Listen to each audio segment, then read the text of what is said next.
Sono attese per la fine di agosto le 5 richiedenti asilo, tutte donne, che verranno accolte attraverso il progetto SPRAR voluto dal comune di Mogliano. Ed è già polemica. Dopo le accuse della Lega Nord che ritiene questa scelta scellerata, arriva immediata la risposta del vice sindaco Daniele Ceschin.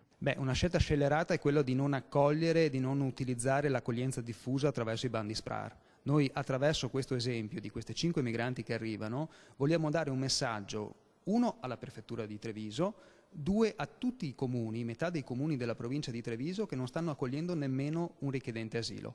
L'accoglienza diffusa attraverso il sistema SPRAR è l'unico modo che abbiamo per integrare in maniera decente queste persone. Sono stati attivati i servizi sociali, spiega il vice sindaco, che seguiranno passo dopo passo i richiedenti asilo. Non solo, ma saranno contattate tutte le associazioni del territorio, culturali e sociali, perché possano dare una mano. Sarà un percorso, ci tengo a ribadirlo, e questo voglio essere molto chiaro con i cittadini di Mogliano, sarà un percorso che sarà tracciato dall'inizio alla fine. Se questo discorso inizia oggi, siamo al 13 di luglio, e queste profughe arriveranno a fine agosto, vuol dire che noi questo percorso lo monitoriamo dall'inizio alla fine.